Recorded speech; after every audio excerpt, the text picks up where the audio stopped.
Cenevrədə Gürcüstan prezidenti BMT Baş katibi Antonio Guterres ilə görüşüb. Görüşdə qlobal təhlükəsizlik, beynəlxalq çağırışlar və Gürcüstan-BMT əməkdaşlığı müzakirə olunub. Xüsusilə qaydalara əsaslanan beynəlxalq nizamın sülh və sabitlik üçün əhəmiyyəti vurğulanıb. Gürcüstanın suverenliyi və ərazi bütövlüyünə dəstək məsələsinə xüsusi diqqət yetirilib. Prezident Guterresi Gürcüstana dəvət edib və BMT-yə təşəkkürünü bildirib. Prezident Cenevrədə BMT-nin süni intellekt üzrə qlobal dialoq tədbirində çıxış edib. O, süni intellektin sürətli inkişafı fonunda beynəlxalq əməkdaşlığın və effektiv qlobal idarə etmənin vacibliyini qeyd edib. Bildirib ki, süni intellekt insan ləyaqəti, fundamental hüquqlar və milli suverenliyə hörmət çərçivəsində inkişaf etdirilməlidir. Texnologiyanın insan mərkəzli olması da vurğulanıb. Anaqlia limanı tamamilə dövlət tərəfindən inşa ediləcək, lakin müxtəlif ölkələrdən investorlar da prosesə cəlb olunacaq. Dövlət limanının dəniz və port infrastrukturunun sahibi olacaq və idarəçiliyi özü həyata keçirəcək. Terminal əməliyyatları isə beynəlxalq tərəfdaşlarla icraya veriləcək. Limanın ilk gəmini 2029-cu ildə qəbul etməsi planlaşdırılır. Layihə üçün əlavə olaraq təxminən $200 milyon vəsait tələb olunur. Baçu Axallaye 2 il 6 ay müddətinə azadlıqdan məhrum edilib. Məhkəmə onu konstitusiyon quruluşunun zorla dəyişdirilməsinə çağırış və dövlət hakimiyyətinin devrilməsinə təhrik ittihamı ilə təqsirli bilib. O, hökmün elanında iştirak etməyib.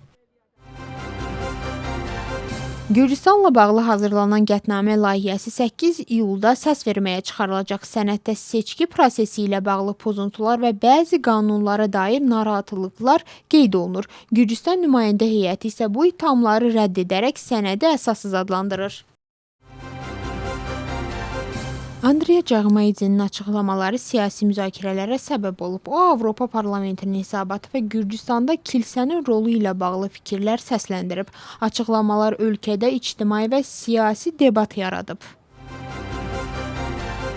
Gürcüstanda avtomobil səs-küyünə dair yeni qaydalar tətbiq olunub. Yaşayış məntəqələrində gecə saatlarında səs səviyyəsi 80 desibeldən çox olmamalıdır. Qaydanı pozan sürücülər cərimələnəcək və cəza balları azaldılacaq. Ermənistanın baş naziri Rusiyada keçirilən İnnoprom 2026 sənaye sərgisində iştirak edib. O, texnoloji inkişafının mərkəzində insan amilinin dayanmasının vacibliyini vurğulayıb və texnologiyanın insanları gündəlik monoton işlərdən azad etməli olduğunu deyib. NATO samiti çərçivəsində ABŞ prezidenti Ukrayna və Suriya liderləri ilə görüşəcək. Görüşlərdə Rusiya-Ukrayna müharibəsinin dayandırılması və mümkün sülh yolları müzakirə olunacaq. Təhlükəsizlik və müdafiə xərcləri də gündəmdədir. Ankarada NATO əleyhinə keçirilən etiraz aksiyalarında təxminən 100 nəfər saxlanılıb. Aksiya Türkiyə Komünist Partiyası tərəfindən təşkil olunub. Nümayişçilər NATO'nun siyasətinə etiraz ediblər. Polis aksiyanı dağıtmaq üçün müdaxilə edib və göz yaşardıcı qazdan istifadə olunub. Bəzi yerlərdə etirazlar daha sakit şəkildə davam edib. ABŞ Estoniyada yerləşdirilən hərbi qüvvələrinin böyük hissəsini geri çəkib. Bu addım Avropadakı ABŞ hərbi mövcudluğunun yenidən qiymətləndirilməsi çərçivəsində atılıb. Hazırda ölkədə 100-dən az Amerikalı hərbçi qalıb, lakin yay aylarında yeni hərbi birlik göndərilməsi planlaşdırılır. Rəsmi qərar Pentagonun yekun qiymətləndirməsindən sonra dəqiqləşəcək.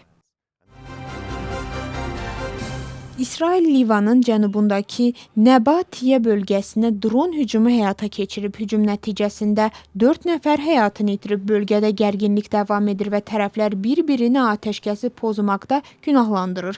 Hadisə son dövrlərdə bölgədə baş verən ən ciddi insidentlərdən biri kimi qiymətləndirilir.